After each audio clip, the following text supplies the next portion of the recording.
Important है कि अपने रोल को कैसे प्ले करना है। रोल छोटा बड़ा नहीं होता है, रोल रोल होता है। लेकिन जब हम सोल कॉन्शियसनेस की स्थिति से रोल को प्ले करते हैं तो हमारे वो रोल की जो निखार है वो एक अलग ही एनर्जी आके निकल के आती है। लेकिन जब हम रोल वाला बन जाते हैं कि I am so and so, तो हम बहुत ऊंचे पहुंच जाएंगे अपने रोल में, लेकिन हम अपनी एनर्जी में बहुत नीचे आ जाएंगे। ठीक है, तो वो सारे जो हैं, आज हम कभी कभी इस बात पे मेल फीमेल इस पे झगड़ा करते रहते हैं, वो पर जो आज एक मेल कॉस्ट्यूम में है वो पिछली बार या अगली बार फीमेल कॉस्ट्यूम में होगा। ये सिर्फ एक ड्रेस है। तो सोल कॉन्शियसनेस क्या करती है, ये सारे जो बैरियर्स हमने क्रिएट किए ना, जेंडर, रिश्ते, और फिर अपनी रोल्स, फिर अपने धर्म, अपनी नेशनैलिटी, ये सारे बैरियर्स टूट जाते हैं।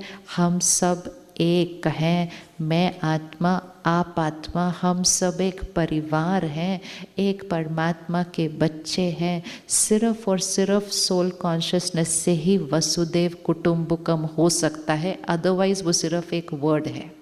अदरवाइज तो एक कुटुंब में भी एक कुटुंब की तरह नहीं रह रहे हैं हम अभी, तो सारा विश्व एक परिवार कैसे बनेगा। तो ये जाके कर सकते हैं हम, जाने के बाद कौन कौन ये कर सकता है। ऑफिस में आपके मिरेकल क्रिएट होगा अगर आप ऑफिस में सबके, आपका रोल सेम रहेगा, सिर्फ कॉन्शियसनेस मैं इनसे ऊंचा हूँ, बस इसको हटाना है। सिर्फ ये सिर्फ मेरा रोल है कि मुझे डायरेक्शन देना है, उनको डायरेक्शन लेना है, ये रोल है। लेकिन हम दोनों इक्वल हैं। ये भी एक बहुत प्यारी सी आत्मा है, मैं भी बहुत प्यारी। क्या एनर्जी जाएगी दो लोगों की एक दूसरे के प्रति। ये होता है प्योर रिस्पेक्ट, ये होता है प्योर लव। और इससे सिर्फ आप एनर्जाइज नहीं होंगे, जिसके प्रति आप ऐसा सोचेंगे ना वो भी एनर्जाइज हो जाएगा। तो जब खुद को याद रखेंगे कि मैं आत्मा हूँ, तो ये भी याद रहेगा कि हर एक कौन है, हर एक आत्मा है, हर एक आत्मा है, हर एक आत्मा है, हर एक आत्मा है।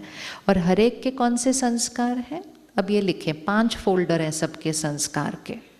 क्योंकि कभी कभी रिश्तों में भी, घर में भी हो सकता है, ऑफिस में तो होता है, मुझे समझ में नहीं आता ये ऐसे क्यों है, ऐसे थोड़ी होना चाहिए, ये क्वेश्चन हमको तंग करता है।